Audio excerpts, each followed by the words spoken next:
కంటి అద్దాల నుండి శాశ్వత విముక్తి పొందండి. లాసిక్ సర్జరీ 14,000 మాత్రమే. వివరాలకు సంప్రదించండి. ఆంధ్రప్రదేశ్ ప్రభుత్వం టూరిజం రంగంలో మెగా ప్రాజెక్టులు, అల్ట్రా మెగా ప్రాజెక్టుల పైన ఫోకస్ పెడుతుంది. ప్రధానంగా ఈ మధ్య కాలంలో జరిగినటువంటి 2-3 సదస్సులు, వాటికి టూరిజం శాఖ మంత్రి కందుల దుర్గేష్ అటెండ్ అయినటువంటి విధానం, ఆంధ్రప్రదేశ్ ఆవిష్కరించినటువంటి టూరిజం పాలసీ, ఇవన్నిటికీ సమప్పుగా చూస్తే మెగా ప్రాజెక్టులు, అల్ట్రా మెగా ప్రాజెక్టులు ఎక్కడ రాబోతున్నాయి? దీని చుట్టూనే అందరి ఆలోచనలు పరిభ్రమిస్తున్నాయి. ఈ క్రమంలోనే ఇప్పుడు ఏపీ గవర్నమెంట్ ఒక స్పెషల్ ఫోకస్ పెట్టింది కాకినాడ తీరం పైన.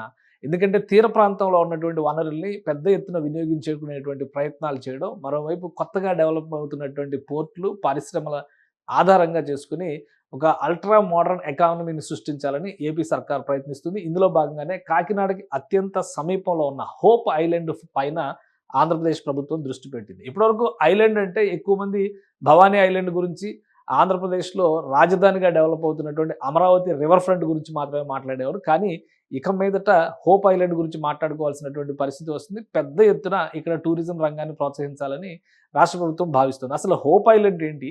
ఎక్కడుంది? ఈ ఐలాండ్ దగ్గరికి వెళ్ళేటువంటి అవకాశాలు కానీ, సదుపాయాలు కానీ ఇప్పుడు ఏమైనా ఉన్నాయా? కాకినాడ వెళ్ళిన ప్రతి ఒక్కరికి, కాకినాడలో ఉండే ప్రతి ఒక్కరికి కూడా హోప్ ఐలాండ్ గురించి తెలుసు. కానీ అక్కడ ఎలాంటి వనరులు లేవు. ఇప్పుడు వనరులు కల్పించేటువంటి ప్రక్రియపైనే ఆంధ్రప్రదేశ్ ప్రభుత్వం ఫోకస్ పెట్టింది. ఒకసారి చూద్దాం హోప్ ఐలాండ్ స్థితిగతులు ఏంటి అనేది. ఇది ఒక విధంగా మన మ్యాప్ చూసుకుంటే కనుక మొత్తం ఇండియా కనిపిస్తుంది. ఇండియాకి తీర ప్రాంతంలో ఉన్నటువంటి ప్రదేశం. ఈ తీర ప్రాంతంలో చాలా కీలకమైంది. బే ఆఫ్ బెంగాల్, అటువైపు మనం విశాఖ తీరంలో చాలా డెవలప్మెంట్స్ చూస్తాం. కానీ కాకినాడ తీరంలో కనిపించే డెవలప్మెంట్స్ మాత్రం అంతంత మాత్రమే. ఇది కాకినాడకు సంబంధించినటువంటి మ్యాప్.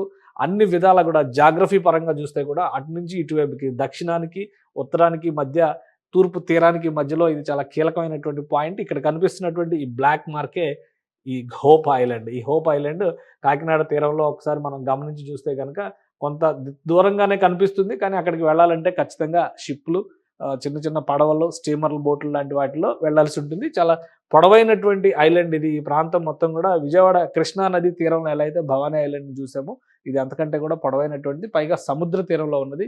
ఇలాంటి ఐలాండ్స్ కనుక వేరే దేశాల్లో ఉంటే జనరల్గా ఏం జరుగుతుందో వేరేగా చెప్పాల్సినటువంటి అవసరం లేదు. కానీ ఇంతకాలం నిర్లక్ష్యానికి గురైంది కాబట్టి ఈ హోప్ ఐలాండ్ పైన రాష్ట్ర ప్రభుత్వం ఫోకస్ పెట్టింది. అధికారులకు దీనికి సంబంధించి ప్రత్యేకమైనటువంటి ఆదేశాలు ఇచ్చినట్టుగా తెలుస్తుంది. ఈ క్రమంలోనే హోప్ ఐలాండ్ దగ్గర ఉండేటువంటి వనరులు, వసతులు, స్థితిగతులపైన ఫోకస్ చేయబోతున్నారు.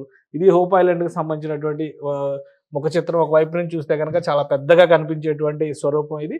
దీన్ని ఒక ఒక టూరిస్ట్ డెస్టినేషన్గా మలచాలనేటువంటి ప్రయత్నాన్ని రాష్ట్ర ప్రభుత్వం చేస్తుంది. ఆ క్రమంలోనే దీనిపైన అధ్యయనం చేయాల్సిందిగా, ఓవరాల్గా అక్కడ అవైలబిలిటీ ఉన్నటువంటి ల్యాండ్ ఎంత, నిర్మాణాలు చేయడానికి అనువైందా కాదా, పర్యాటక పరంగా ఎలాంటి రిసార్ట్స్ని కానీ, టూరిజం పాయింట్స్ని కానీ, వెల్నెస్ అండ్ స్పా సెంటర్స్ని కానీ ఏర్పాటు చేయొచ్చు అనేటువంటి అంశం పైన రాష్ట్ర ప్రభుత్వం అధ్యయనానికి ప్రత్యేకంగా ఆదేశాలు జారీ చేసినట్టుగా తెలుస్తుంది. ఇప్పటికే టూరిజం రంగంలో ప్రోత్సాహకానికి సంబంధించి ఒక 4-5 రకాల కేటగిరీల్లో, 5 రకాల కేటగిరీల్లో ప్రభుత్వం కొన్ని అంశాలని ఫోకస్ చేసింది. మినిమం బడ్జెట్ అంటే micro level projects, medium level projects, అలానే మేజర్ ప్రాజెక్ట్స్, ఇవి కాకుండా mega projects, ultra mega projects అని చెప్పని పెద్ద ఎత్తున ఒక 1000 కోట్ల రూపాయల ఇన్వెస్ట్మెంట్స్ చేయడానికి వచ్చేటువంటి ఇన్వెస్టర్స్ కూడా ఇక్కడ ఉన్నటువంటి వనరుల్ని షోకేస్ చేయాలనేటువంటి నిర్ణయానికి రాష్ట్ర ప్రభుత్వం వచ్చింది.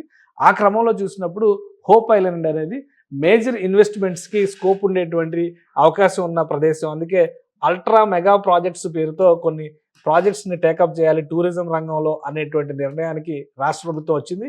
ఈ అల్ట్రా మెగా ప్రాజెక్ట్స్లో పూర్తిగా అంటే విదేశాలకు పర్యటనలకు వెళ్ళేటువంటి వాళ్ళు చాలామంది, మనకు తెలుసు బ్యాంకాక్ లాంటి చోట కానీ, సింగపూర్ లాంటి చోట కానీ ఎటువంటి వనరులు, వసతులు కల్పిస్తారో ఆ తరహాలో దీన్ని పూర్తి స్థాయిలో డెవలప్ చేయడానికి కావాల్సిన బ్లూ ప్రింట్ పైన ప్రస్తుతం రాష్ట్ర ప్రభుత్వం ఫోకస్ పెట్టింది. దానికి సంబంధించినటువంటి అధ్యయనాలు పూర్తయిన తర్వాత ఎవరితో సంప్రదింపులు జరపాలి, ఎటువంటి సంస్థలు దీనిపైన ఆసక్తి చూపిస్తున్నాయి అనేటువంటి అంశం పైన కూడా ఫోకస్ పెడుతుంది. కేంద్ర ప్రభుత్వ సహకారంతో హోప్ ఐలాండ్ని పూర్తి స్థాయిలో అండమాన్ ఐలాండ్స్, ఇక్కడ లక్షద్వీప్ ఎలా అయితే ఫోకస్ అవుతున్నాయో, బంగాళాఖాతంలో తూర్పు తీరంలో ముఖ్యంగా కాకినాడ నుంచి ఇటు ఉప్పాడ, అటు మచిలీపట్నం వరకు ఉండేటువంటి ప్రదేశాల వరకు కూడా ఇది యాక్సెసిబిలిటీ ఉండేటువంటి ప్రదేశంగా చెప్తున్నారు. ఈ నేపథ్యంలోనే దీనిపైన ప్రత్యేకమైనటువంటి ఫోకస్ పెట్టాలని రాష్ట్ర ప్రభుత్వం నిర్ణయించింది. ఎందుకంటే జాగ్రఫీ పరంగా ఒకసారి మనం పరిశీలించి చూస్తే కనుక ఇది ఖచ్చితంగా అల్ట్రా మెగా ప్రాజెక్టుగా చెప్పుకునేటువంటి ఈ ప్రాజెక్టు కి ఇక్కడ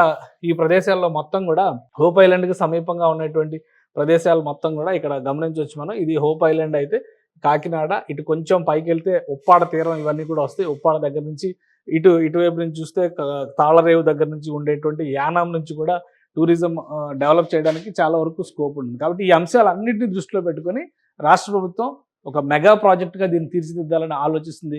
ఈ మెగా ప్రాజెక్టుకి కనుక రూపురేఖలు వస్తే ఖచ్చితంగా ఇది ప్రపంచ స్థాయి పర్యాటకుల్ని ఆకర్షించేంత పెద్ద వెంచర్ అవుతుందని రాష్ట్ర ప్రభుత్వం భావిస్తుంది. ఇక అధికారుల అధ్యయనం ఇప్పటికే మొదలైనట్టుగా తెలుస్తుంది. అటు ఉప్పాడ నుంచి ఇటు కాకినాడ తీరం వరకు ఎటువంటి వనరులు కల్పించాలి పర్యాటక పరంగా అనేటువంటి అంశాలపైన ఇప్పటికే కసరత్తు జరుగుతుంది.